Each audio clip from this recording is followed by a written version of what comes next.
It's Wednesday, October 2nd, 2024. A wild day from beginning to end. Let's talk about it next on the AM Update.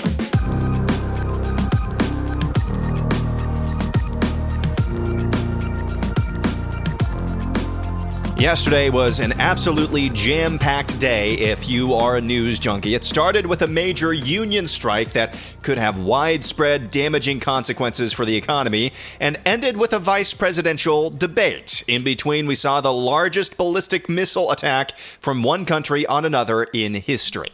We'll start with the former story. Dock workers at ports from Maine to Texas began walking picket lines early Tuesday in a strike over wages and automation that could reignite inflation and cause shortages of goods if it goes on for more than a few weeks. The contract between the ports and about 45,000 members of the International Longshoremen's Association expired at midnight on Tuesday morning.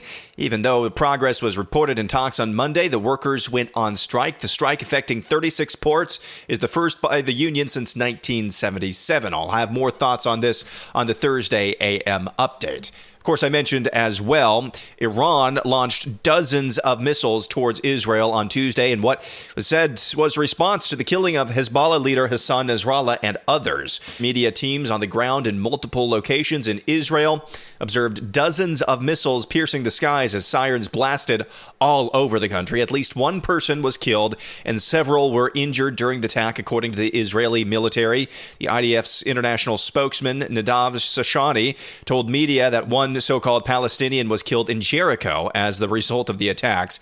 Israel has vowed to respond to the attack, sparking worries among its allies that the conflict in the Middle East could escalate further. That was the first topic for debate between J.D. Vance and Tim Walz last night. J.D. Vance was asked whether he would be okay with Israel launching a retaliatory attack. Of course, the way CBS framed this question is whether he'd be okay with Israel launching a preemptive attack on Iran. I'm not sure that's how this works.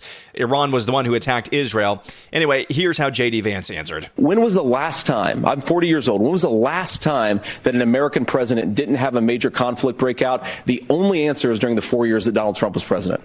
That is J.D. Vance on the tail end of his answer to the question whether he'd be okay with Israel launching an attack against Iran inside Iran.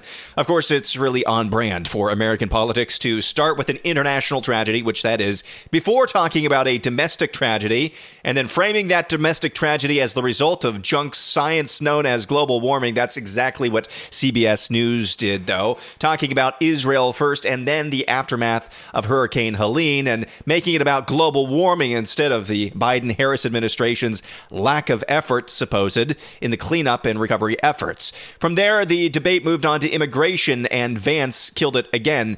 He was asked about Trump's plans to deport illegals and whether that would tear up families. Here's what he said. A lot of people will go home if they can't work for less than minimum wage in our own country. And by the way, that'll be really good for our workers who just want to earn a fair wage for doing a good day's work.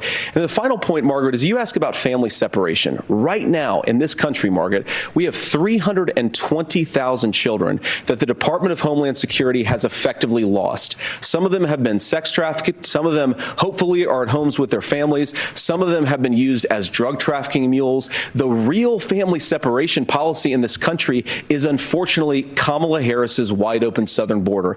And I'd ask my fellow Americans to remember when she came into office, she said she was going to do this. Real leadership would be saying, you know what, I screwed up. We're going to go back to Donald Trump's border policies. I wish that she would do that. It would be good for all of us. On the economy, Walz tried to hit Vance on not trusting the experts, and Vance again rhetorically murdered him. Give a minute. Governor, you say trust the experts, but those same experts for 40 years said that if we shipped our manufacturing base off to China, we'd get cheaper goods. They lied about that. They said if we shipped our industrial base off to other countries, to Mexico and elsewhere, it would make the middle class stronger. They were wrong about that. They were wrong about the idea that if we made America less self-reliant, less productive in our own nation, that it would somehow make us better off, and they were wrong about it. And for the first time in a generation, Donald Trump had the wisdom and the courage to say to that bipartisan consensus, we're not doing it anymore. We're bringing American manufacturing back. We're unleashing American energy. We're going to make more of our own stuff. And this isn't just an economic issue.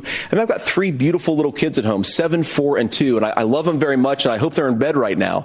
But look, so many of the drugs, the pharmaceuticals that we put in the bodies of our children are manufactured by nations that hate us. This has to stop, and we're not going to stop it by listening to experts. We're going to stop it by listening to common sense wisdom, which is what Donald Trump governed on. Credit to CBS News for once they actually made Walz account for his repeated claims that he was in China during the Tiananmen Square massacre. Here's what he had to say. I'm playing this clip in its entirety. I was so uncomfortable, and I think you will be too. You were in Hong Kong during the deadly Tiananmen Square protests in the spring of 1989.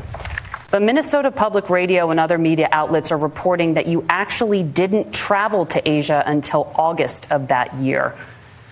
Can you explain that discrepancy? Yeah, well, and to the folks out there who didn't get at the top of this, look, I grew up in small rural Nebraska, town of 400, town that you rode your bike with your buddies till the streetlights come on, and I'm proud of that service. Were you or were you not in China during the Tiananmen Square massacre? Oh, I grew up in Nebraska. I like to ride my bike. I joined the National Guard at 17, worked on family farms, and then I used the GI Bill to become a teacher, passionate about it, a young teacher. My first year out, I got the opportunity in the summer of '89 to travel to China. 35 years ago, be able to do that. I came back home and then started a program to take young people there. We would take basketball teams, we would take baseball teams, we would take dancers, and we would go back and forth to China. The issue for that was to try and learn. Now, look, my community knows who I am. They saw where I was at.